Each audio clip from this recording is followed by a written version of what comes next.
Capítulo 1. La Cámara del Consejo.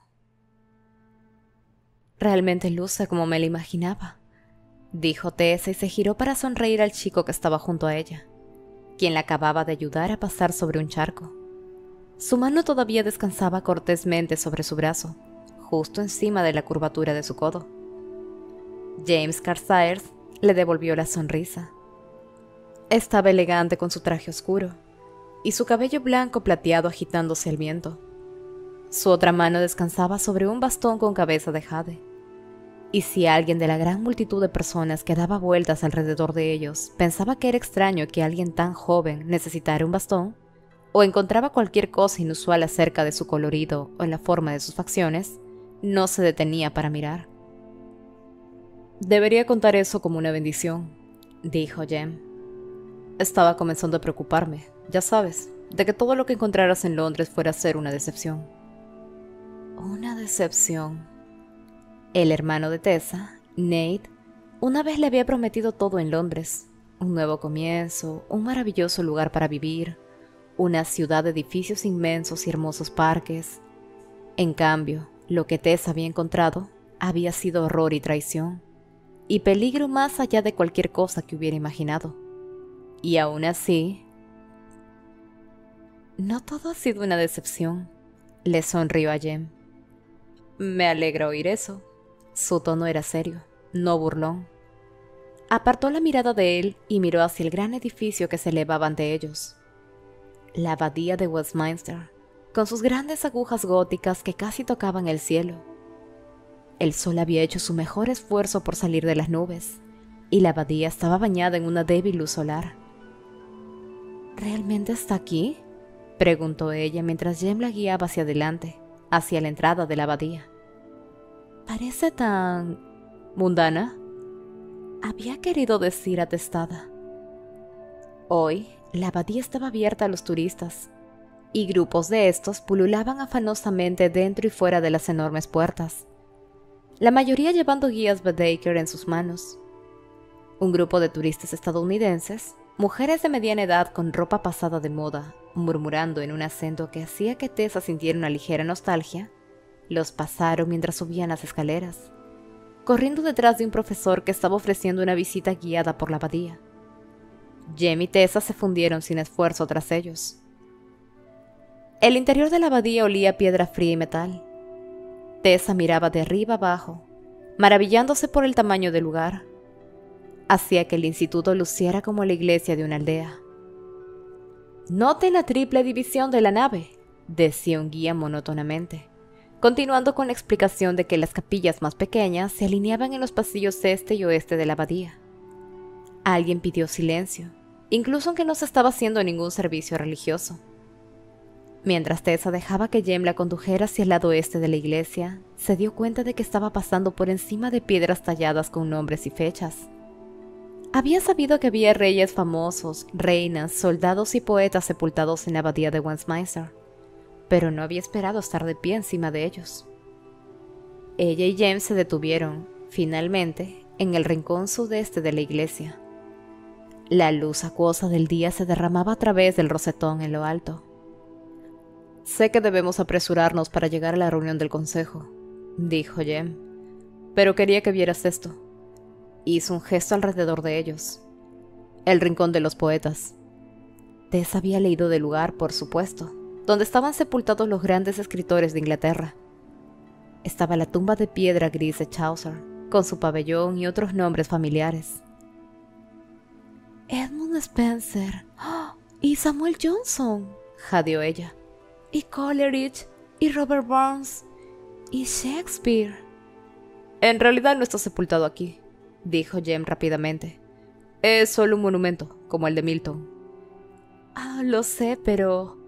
Ella lo miró y sintió que se sonrojaba. «No puedo explicarlo. Es como estar entre amigos en medio de estos nombres. Es tonto, lo sé». «No es tonto en absoluto». Ella le sonrió. «¿Cómo supiste justo lo que me gustaría ver?» «¿Cómo no podría?», dijo él. «Cuando pienso en ti y no estás ahí, siempre te veo en mi mente con un libro en la mano». Apartó la mirada de ella cuando lo dijo. pero no antes de que ella viera el ligero rubor en sus pómulos. Era tan pálido que ni siquiera podía ocultar el más mínimo rubor, pensó ella, y se sorprendió por lo cariñoso del pensamiento. Le había tomado mucho cariño a Jem en la pasada quincena. Will había estado evitándola estudiadamente. Charlotte y Henry estaban atrapados con problemas de la clave y el consejo y manejar el instituto, e incluso Jessamine parecía estar ocupada. Pero Jem siempre estaba ahí. Parecía tomar su rol como su guía por Londres muy seriamente. Habían ido a Hyde Park y los Jardines Kew, a la Galería Nacional y al Museo Británico, la Torre de Londres y la Verja de los Traidores. Fueron a ver la ordeña de vacas en St. James Park y a los vendedores de frutas y verduras pregonando sus mercancías en Covent Garden. Habían observado los botes navegando en el Támesis iluminado por el sol desde el embarcadero, y habían comido cosas llamadas tragapuertas, lo que sonaba horrible, pero resultó ser mantequilla, azúcar y pan. Y a medida que los días pasaban, Tessa sentía que se desplegaba lentamente de su silenciosa infelicidad acumulada sobre Nate y Will, y la pérdida de su antigua vida, como una flor saliendo del suelo congelado. Incluso se había encontrado riendo. Tenía que agradecerle a Jem por eso. «Eres un buen amigo», exclamó, y cuando para su sorpresa él no dijo nada, ante eso, dijo: «Al menos espero que seamos buenos amigos. ¿Tú también lo crees, no, Jem?» Él se giró para mirarla, pero antes de que pudiera responder, una voz sepulcral habló desde las sombras. «Mortalidad observa y teme. ¿Qué cambio de carne hay aquí? Piensa cuántos huesos reales duermen en esas pilas de piedra». Una forma oscura salió de entre dos monumentos. Mientras Tessa parpadeaba sorprendida, Jem, en un tono de diversión resignada, dijo: «Will, ¿decidiste honrarlos con tu presencia después de todo?» «Nunca dije que no iba a venir». Will avanzó y la luz del rosetón cayó sobre él, iluminando su rostro. Incluso ahora, Tessa no podía mirarlo sin que su pecho se apretara con un tartamudeo doloroso de su corazón. Cabello negro, pómulos elegantes, abundantes pestañas oscuras, boca llena. Hubiera sido guapo si no hubiera sido tan alto y tan musculoso.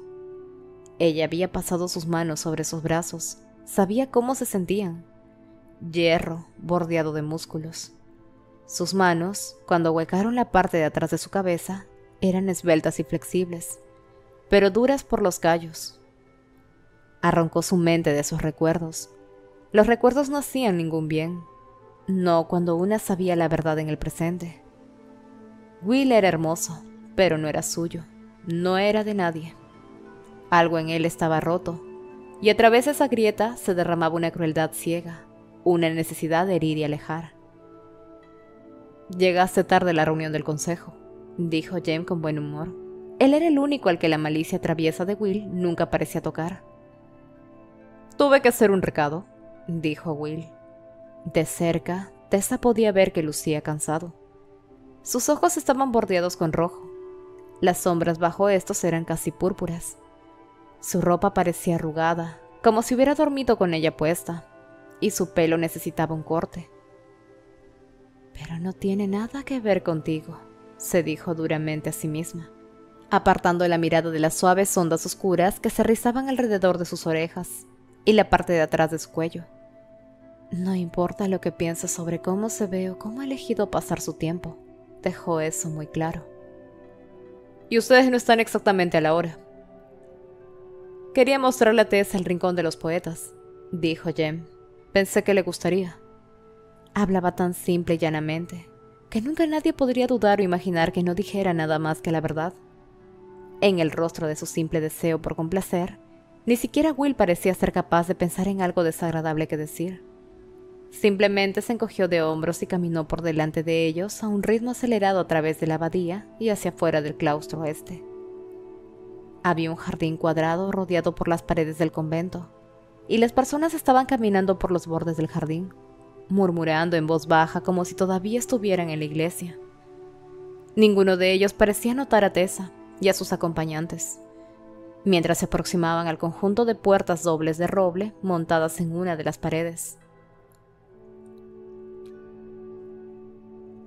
Will, después de mirar alrededor, Sacó la estela de su bolsillo y pasó la punta a través de la madera. La puerta centelló con una breve luz azul y se abrió. Will entró, con Jem y Tessa justo detrás de él. La puerta era gruesa y cerró con un golpe resonante detrás de Tessa, casi atrapando sus faldas. Se alejó justo a tiempo y dio un paso atrás rápidamente, girando alrededor en lo que era casi una oscuridad como la brea. ¿Jem? Una luz se encendió. Era Will, sosteniendo su piedra de luz mágica. Estaban en un enorme salón hecho de piedra con techos abovedados. El suelo parecía ser de ladrillo, y había un altar al final de la habitación. «Estamos en la cámara, Pix», dijo él. «Solía ser una tesorería. Había cajas de oro y plata por todas las paredes». ¿Una tesorería de cazadores de sombras? Tess estaba completamente desconcertada. «No, la tesorería real británica, por lo grueso de las paredes y las puertas», dijo Jem. «Pero los cazadores de sombras siempre han tenido acceso». Sonrió ante la expresión de Tessa. «Las monarquías a través del tiempo le han dado un diezmo a los Nephilim, en secreto, para mantener a salvo a sus reinos de los demonios». «No en América», dijo Tessa con humor. «No tenemos monarquía». «Tienen una rama del gobierno que trata con Nephilims. No temas», dijo Will, cruzando el suelo hacia el altar. «Solía ser el departamento de guerra, pero ahora es una rama del departamento de justicia». Fue interrumpido cuando el altar se movió hacia el lado con un crujido, revelando un agujero vacío y oscuro detrás de él. Tessa podía ver el débil parpadeo de las luces entre las sombras. Will entró agachado al agujero. Su luz mágica iluminaba la oscuridad. Cuando Tessa lo siguió, se encontró en un largo corredor de piedra que descendía. La piedra de las paredes, pisos y techos era la misma, dando la impresión de que el pasillo había sido cortado directamente en la roca, aunque era suave en vez de áspera. Cada pocos pasos había una luz mágica ardiendo en un aplique con forma de mano humana presionada en la pared, con los dedos agarrando una antorcha. El altar se deslizó cerrándose tras ellos, y se pusieron en camino. Mientras pasaban, la pendiente del pasillo comenzó a hacerse más pronunciada hacia abajo. Las antorchas ardían con un brillo verde azulado, iluminando tallados en la roca. El mismo motivo una y otra vez de un ángel alzándose en fuego ardiente de un lago, llevando una espada en una mano y una copa en la otra. Al final se encontraron de pie ante dos grandes puertas plateadas. Cada puerta estaba tallada con un diseño que Tess había visto antes. 4 letras entrelazadas. Jem las señaló. «Significan clave y consejo, convenio y cónsul», dijo antes de que ella pudiera preguntar. «¿El cónsul, él es el líder de la clave? ¿Como una especie de rey?» «No es tan innato como tu monarquía usual», dijo Will. «Él es elegido como el presidente o el primer ministro». «¿Y el consejo?» «Los verás muy pronto». Will empujó las puertas para abrirlas. La boca de Tessa cayó abierta. La cerró rápidamente, pero no antes de captar la mirada divertida de Jem, que estaba de pie a su lado derecho. El salón más allá era uno de los más grandes que ella hubiera visto. Un enorme espacio abovedado, cuyo cielo raso estaba pintado con un patrón de estrellas y constelaciones. Una gran araña de luces con la forma de un ángel sosteniendo antorchas brillantes colgaba del punto más alto de la cúpula. El resto de la habitación estaba establecido como un anfiteatro, con largas plataformas curvadas. Will, Jem y Tessa estaban de pie en lo alto de una fila de escaleras que pasaba a través del área de asientos, lo cual estaba llena de gente en 3 cuartos. En lo más bajo de los escalones se alzaba una plataforma, y en esa plataforma había varias sillas con respaldo de madera de aspecto incómodo. En una de ellas estaba sentada Charlotte. Junto a ella estaba Henry, mirando con los ojos muy abiertos y nerviosos. Charlotte estaba sentada tranquilamente con sus manos sobre el regazo. Solo alguien que la conocía bien podría haber visto la tensión en sus hombros y lo rígida que estaba su boca. Ante ellos, en una especie de atril de orador, era más ancho y largo de lo que eran los atriles normalmente, se encontraba un hombre alto con largo cabello rubio y barba espesa. Sus hombros eran amplios y usaba una túnica negra sobre su ropa, como un juez, y las mangas brillaban con runas tejidas. Junto a él, en una silla baja, se sentaba un hombre mayor. Su cabello castaño estaba veteado de gris. Su rostro estaba afeitado pero hundido con líneas severas. Su túnica era azul oscuro, y las joyas brillaban en sus dedos cuando movía la mano. Tessa lo reconoció. Era el inquisidor Whitelaw, que tenía voz como hielo y ojos como hielo. Él interrogaba testigos en nombre de la clave. «Señor Herondale», dijo el hombre rubio, mirando a Will, y su boca se arqueó en una sonrisa. «Qué amable de su parte unirse a nosotros. Y el señor Carstairs también. Y su acompañante debe ser...» «Señorita Grey», dijo Tess antes de que él pudiera terminar. «Señorita Teresa Grey de Nueva York». Un murmullo se extendió por la habitación, como el sonido de una ola retrocediendo. Sintió que Will se tensaba junto a ella, y Jem tomó aire como si fuera a hablar. Interrumpir al cónsul. Pensó que escuchó que dijo a alguien. Así que este era el cónsul Wayland, el líder de la clave. Mirando alrededor de la habitación, vio algunas caras familiares.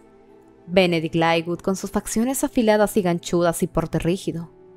Y su hijo, el despeinado Gabriel Lightwood, viéndose pétreamente recto. Lillian Highsmith de ojos oscuros. George Penhallow de aspecto amigable. E incluso la formidable tía de Charlotte, cálida, cuyo cabello se amontonaba en su cabeza en espesas ondas grises. Había muchos otros rostros también, rostros que ella no conocía. Era como mirar un libro de fotografías con intención de informarte sobre las personas del mundo. Había cazadores de sombras rubios con aspecto de vikingos, y un hombre de piel muy oscura que parecía un califa salido de su copia ilustrada de las 1001 noches, y una mujer india vestida con un hermoso sari bordado con runas plateadas. Ella estaba sentada junto a otra mujer, que había girado la cabeza y los estaba mirando. Usaba un elegante vestido de seda, y su rostro era como el de Jem, las mismas facciones, delicadamente hermosas, las mismas curvas en sus ojos y pómulos, aunque donde el cabello y los ojos de Jem eran plateados, los de ella eran oscuros. «Bienvenida entonces, señorita Tessa Grey de Nueva York», dijo el cónsul. Sonaba divertido. «Apreciamos que se una a nosotros hoy en día.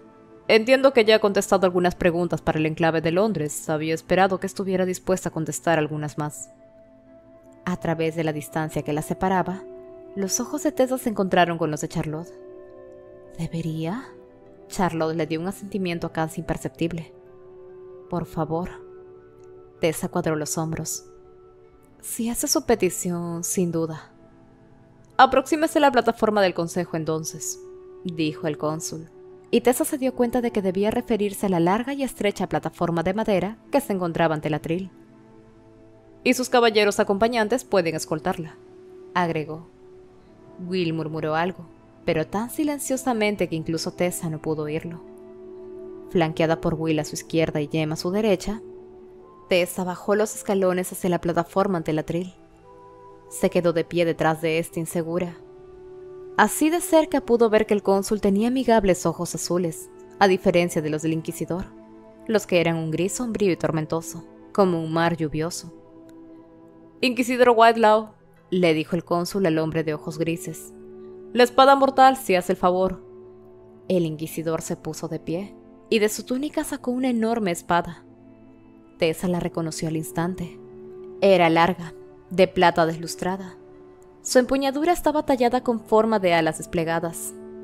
Era la espada del código, la que portaba el ángel Raziel cuando salió del lago, y se le había dado a Jonathan Cazador de Sombras, el primero de todos. «Manglertach», dijo ella dándole a la espada su nombre. El cónsul tomando la espada lució divertido de nuevo.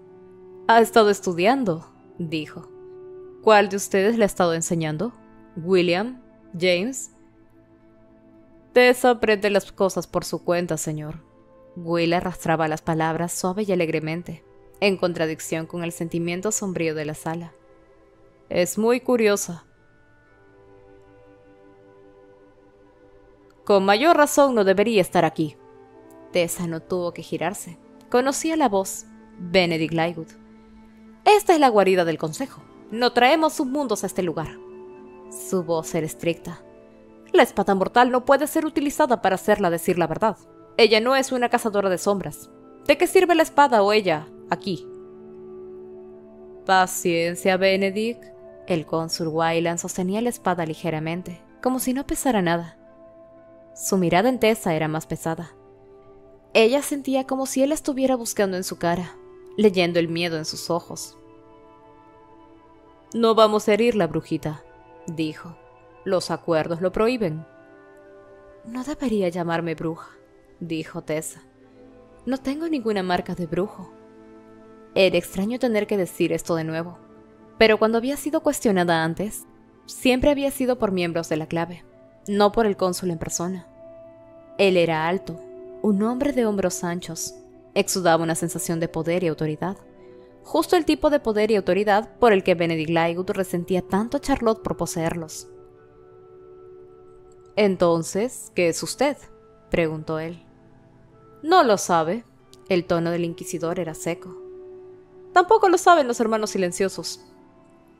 «Puede que ella necesite sentarse», dijo el cónsul, «y dar evidencia, pero su testimonio solo será contado como la mitad del de un cazador de sombras». Se giró hacia los Bramwell. «Mientras tanto, Henry, ¿puede retirarse del interrogatorio por el momento? Charlotte, por favor, quédese». Tessa se tragó su resentimiento y fue a sentarse enfrente de la fila de asientos, donde se unió un Henry con aspecto estirado, cuyo pelo rojizo estaba sobresaliendo salvajemente. Jessamine estaba ahí, con un vestido de alpaca marrón pálido, luciendo aburrida y molesta. Tessa se sentó junto a ella, con Will y Jem a su otro lado. Jem estaba justo a su lado, y como los asientos eran estrechos, podía sentir el calor de su hombro contra el suyo. Al principio, el consejo procedió de forma muy parecida como lo habían hecho otras reuniones del enclave.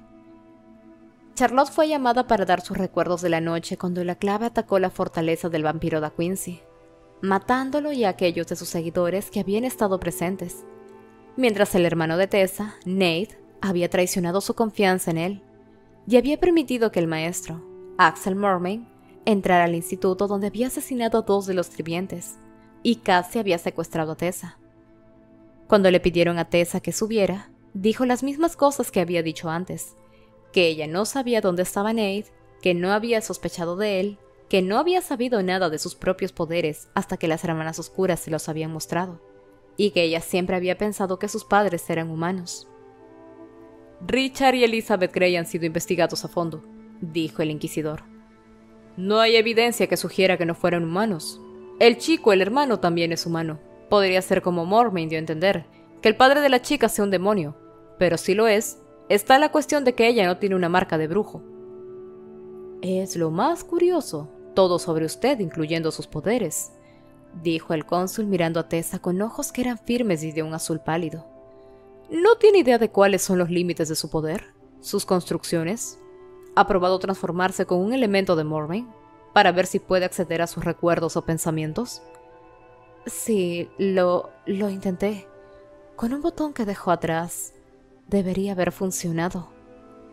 «Pero...» Ella sacudió la cabeza. «No pude hacerlo. No había chispa en el botón. No había vida. Nada con lo que pudiera conectar». «Conveniente», murmuró Benedict, casi demasiado despacio para que lo oyeran, pero Tessa lo oyó y se sonrojó. El cónsul le indicó que podía tomar asiento. Ella vio el rostro de Benedict Lightwood mientras lo hacía. Sus labios estaban presionados de una línea furiosa y delgada. Se preguntó qué pudo haber dicho para encolerizarlo. «Y nadie ha visto ni un pelo de este Mormain desde el altercado de la señorita Grey con él en el santuario», continuó el cónsul mientras Tessa tomaba asiento. El inquisidor agitó algunos papeles que estaban apilados en el atril. «Sus casas han sido registradas y se han encontrado completamente vacías de posesiones. Se registraron sus almacenes con los mismos resultados. Incluso nuestros amigos de Scotland Yard han investigado. El hombre se ha desvanecido. Literalmente, como nos dice nuestro joven amigo William Herondale». Will sonrió brillantemente como si hubiera sido un cumplido, aunque Tessa, viendo la malicia bajo su sonrisa, pensó en la luz estallando en el filo de una navaja. «Mi sugerencia,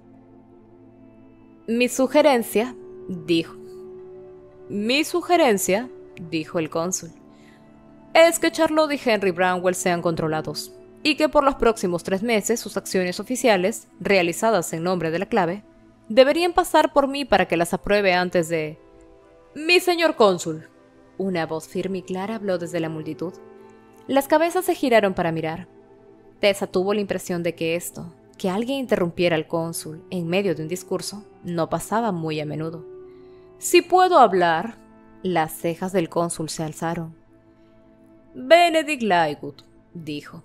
Tuviste tu oportunidad de hablar antes, durante los testimonios. No tengo ningún argumento contra los testimonios que se han dado, dijo Benedict Lightwood.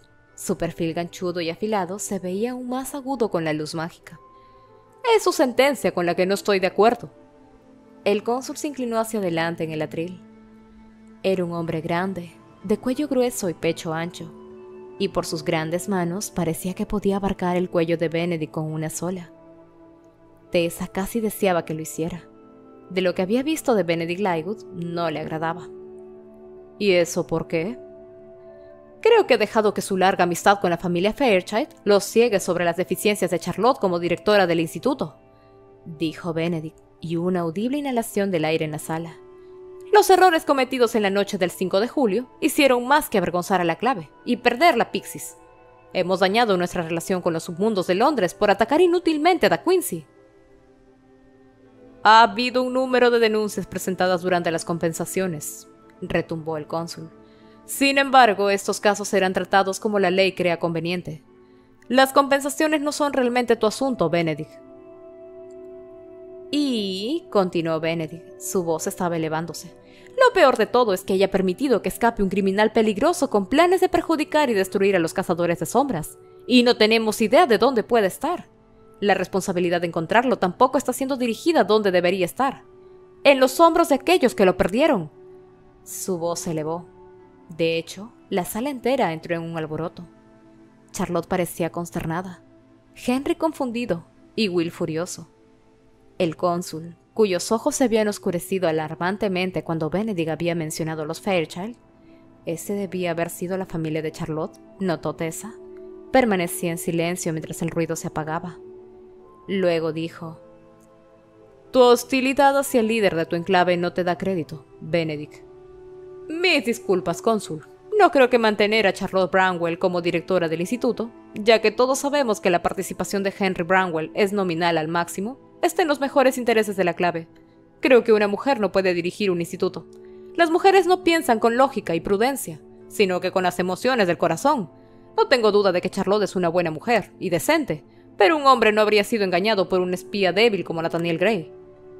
Yo fui engañado. Will se había puesto de pie en un salto y giró alrededor con sus ojos brillando. Todos lo fuimos. ¿Qué insinuaciones está haciendo sobre mí, Jem y Henry, señor Lightwood? Tú y Jem son niños, dijo Benedict cortante. Y Henry nunca levanta la mirada de su mesa de trabajo. Will comenzó a pasar por encima del respaldo de su silla.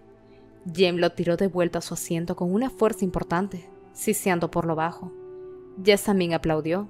Sus ojos castaños estaban brillando. «Esto se vuelve emocionante finalmente», exclamó. Tessa la miró asqueada. «¿Estás escuchando algo de esto? Están insultando a Charlotte», susurró, pero Jessamine le quitó importancia con un gesto. «¿Y a quién sugerirías para que dirigiera el instituto en su lugar?», demandó el cónsul a Benedict. Su voz estaba goteando sarcasmo. «¿Tú, tal vez?». Benedict extendió las manos en autodesaprobación. «Si usted dice eso, cónsul...» Antes de que pudiera terminar de hablar, otras 3 figuras se habían levantado por propia voluntad. Tessa reconoció a 2 como miembros del enclave de Londres, aunque no sabía sus nombres. La tercera era Lillian Highsmith. Benedict sonrió. Todos lo estaban mirando ahora. Junto a él se sentaba su hijo más joven, Gabriel, y estaba mirando a su padre con ojos verdes indescifrables. Sus esbeltos dedos estaban agarrando el respaldo de la silla frente a él. «3 para apoyar mi reclamación», dijo Benedict. «Eso es lo que la ley requiere para que pueda retar formalmente a Charlotte Branwell por la posición de líder del enclave de Londres». Charlotte soltó un pequeño jadeo, pero se sentó inmóvil en su asiento, negándose a girar. Jem todavía sostenía a Will por la muñeca. y Jessamine todavía parecía que estuviera viendo el juego más emocionante. «No», dijo el cónsul. «No me puede impedir que rete...» «Benedict, desafías el nombramiento de Charlotte desde el momento en que lo hice. Siempre has querido el instituto. Ahora, cuando el enclave necesita que trabajemos juntos, más que nunca, traes división y contienda en los procedimientos del consejo. En cambio, no siempre se lleva a cabo pacíficamente, pero eso no lo hace desventajoso. Mi reto permanece». Benedict se agarró las manos. El cónsul tamborileó los dedos sobre el atril. Junto a él estaba el inquisidor, mirando fríamente. Finalmente el cónsul dijo: «¿Sugieres, Benedict, que la responsabilidad de encontrar a Morvain debería recaer en los hombros de aquellos que tú clamas lo perdieron? ¿Estás de acuerdo, creo, con que encontrar a Morvain es nuestra principal prioridad?» Benedict asintió secamente. «Entonces mi propuesta es esta. Deja que Charlotte y Henry Branwell se hagan cargo sobre la investigación del paradero de Morvain. Si para el final de 2 semanas no lo han localizado, o al menos no tienen fuerte evidencia que señale su localización, entonces el reto puede seguir adelante». Charlotte salió disparada hacia adelante en su asiento. «¿Encontrar a Morvain?», dijo. «¿Solos? ¿Solo Henry y yo? ¿Sin ayuda del resto del enclave?». Cuando los ojos del cónsul descansaron sobre ella no eran hostiles, pero tampoco eran completamente indulgentes. «Puede convocar a los otros miembros de la clave si tiene alguna necesidad específica. Y por supuesto los hermanos silenciosos y las hermanas de hierro están a su disposición», dijo. «Pero en cuanto a la investigación, sí, la tiene que llevar a cabo por su cuenta». «No me gusta esto», se quejó Lillian Highsmith. «Están convirtiendo la búsqueda de un hombre loco en un juego de poder». «¿Desea retirar su apoyo a Benedict entonces?», preguntó el cónsul. «Su reto habría terminado y no habría necesidad de que los Branwell se probaran a sí mismos». Lillian abrió su boca, y entonces, ante una mirada de Benedict, la cerró, sacudió la cabeza. «Acabamos de perder a nuestros sirvientes», dijo Charlotte con voz tensa. «Sin ellos, se le proveerán nuevos sirvientes, como es la norma», dijo el cónsul. «Cyril, el hermano de Thomas, su último sirviente, está viajando hacia aquí desde Brighton para unirse al mantenimiento de su casa. Y el Instituto de Dublín les ha dado su segundo cocinero. Ambos son luchadores bien entrenados, lo cual, debo decir, los suyos también deberían haberlo estado, Charlotte». «Tanto Thomas como Agatha estaban entrenados», protestó Henry. «Pero tienes muchos en tu casa que no lo están», dijo Benedict. «No solo la señorita Loveley está lamentablemente atrasada en su formación, sino que su sirvienta Sophie es a su mundo ahí», señaló a Tessa. «Bueno, ya que parecen empeñados en hacer de ella una adición permanente a su hogar, no pasaría nada si ella y la sirvienta fueran entrenadas en defensa básica». Tessa miró a Jem a su lado, sorprendida. «¿Se refiere a mí?». Jem asintió. Su expresión era sombría. «No puedo, me cortaría mi propio pie». «Si vas a cortar el pie de alguien, que sea el de Benedict», murmuró Will. «Estarás bien, Tessa. No hay nada que no puedas hacer», comenzó Jem, pero el resto de sus palabras fueron ahogadas por Benedict. «De hecho», dijo Benedict, «ya que ustedes dos estarán ocupados investigando el paradero de Morvain, sugiero prestarles a mis hijos, Gabriel y Gideon, quien regresa de España esta noche como entrenadores. Ambos son excelentes luchadores y podrían usar la experiencia de la enseñanza». «Padre», protestó Gabriel. Lució horrorizado. Claramente esto no era algo que Benedict hubiera discutido con él por adelantado. «Podemos entrenar a nuestros propios sirvientes», chasqueó Charlotte, pero el cónsul sacudió la cabeza hacia ella. «Benedict Lightwood le está ofreciendo un generoso regalo. Acéptelo». El rostro de Charlotte estaba carmesí. Después de un largo momento inclinó la cabeza, reconociendo las palabras del cónsul. Tessa se sentía mareada. ¿Iba a ser entrenada? ¿Entrenada para luchar, para lanzar cuchillos y balancear una espada? Por supuesto, una de sus heroínas favoritas siempre había sido Capitola en The Hidden Hand, quien podía luchar tan bien como un hombre, y vestida como uno. Pero eso no quería decir que quisiera ser ella. «Muy bien», dijo el cónsul. «Esta sesión del consejo se da por terminada. Para ser reconvocados aquí, en el mismo lugar, en una quincena. Todos pueden retirarse». Por supuesto, ninguno salió inmediatamente. Hubo un repentino clamor de voces cuando las personas comenzaron a levantarse de sus asientos y a charlar ansiosos con sus vecinos. Charlotte estaba sentada inmóvil. Henry estaba a su lado, luciendo como si quisiera decir desesperadamente algo consolador, pero no pudiera pensar en nada. Su mano flotaba insegura sobre el hombro de su esposa. Will estaba mirando a través de la habitación a Gabriel Lightwood, quien miraba fríamente en su dirección. Lentamente, Charlotte se puso de pie. Henry tenía la mano en su espalda ahora, y estaba murmurando. Jessamine ya estaba de pie, girando su nueva sombrilla de encaje blanco. Henry había reemplazado la antigua que había sido destruida en la batalla contra los autómatas de Mormain. Su cabello estaba tomado en mechones apretados sobre sus orejas, como uvas. Tessa se puso rápidamente de pie, y el grupo se dirigió al pasillo central de la sala del consejo. Tessa captó susurros a cada lado, pedazos de las mismas palabras una y otra vez. Charlotte, Benedict, nunca encontrarán al maestro. 2 semanas. Reto. Cónsul, Mormain, enclave, humillación. Charlotte caminaba con la espalda recta. Sus mejillas estaban rojas, y sus ojos estaban mirando directamente hacia adelante como si no pudiera oír las habladurías. Will parecía a punto de abalanzarse hacia los susurrantes para administrar justicia en términos generales, pero Jem tenía un agarre firme en la parte de atrás del abrigo de su parabatai. Ser Jem, reflexionó Tessa, debía ser un gran trabajo, como ser el dueño de un perro pura sangre al que le gusta morder a sus invitados. Tiene que tener una mano en su collar constantemente. Jessamine casi parecía aburrida otra vez. No estaba terriblemente interesada en lo que el enclave pensaba de ella, o cualquiera de ellos. Para el tiempo en que habían alcanzado las puertas de la cámara del consejo, estaban casi corriendo. Charlotte se detuvo por un momento para dejar que el resto del grupo la alcanzara. La mayoría de la multitud iba hacia la izquierda, de donde habían venido Tessa, Jem y Will. Pero Charlotte giró a la derecha, marchó varios pasos por el pasillo, giró alrededor de la esquina y se detuvo abruptamente. ¿Charlotte? Henry, alcanzándola, sonaba preocupado. Querida... Sin advertencia, Charlotte tiró el pie hacia atrás y pateó la pared tan fuerte como pudo. Como la pared era de piedra, esto le hizo poco daño, aunque Charlotte dejó salir un grito bajo. ¡Ay, Dios!, dijo Jessamine girando su sombrilla. Si me permites hacer una sugerencia, dijo Will. Unos 20 pasos detrás de nosotros, en la sala del consejo, está Benedict. Si quieres volver ahí e intentar patearlo a él, recomendaría que apuntaras hacia arriba y un poco a la izquierda. Charlotte. La voz profunda y áspera fue inmediatamente reconocible. Charlotte giró alrededor, sus ojos castaños se ampliaron. Era el cónsul.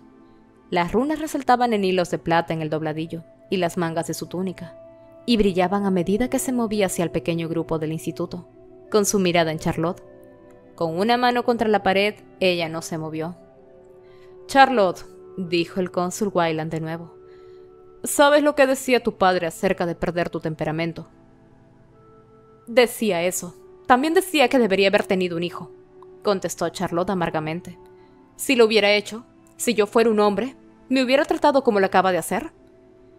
Henry puso sus manos en el hombro de su esposa, murmurando algo, pero ella se la sacudió. Sus enormes y heridos ojos castaños estaban fijos en el cónsul. ¿Y cómo te traté?, preguntó él. Como si fuera una niña pequeña que necesita ser... Como si fuera una niña pequeña que necesita ser regañada. Charlotte, yo soy el que te nombró como líder del instituto y del enclave. El cónsul sonaba exasperado.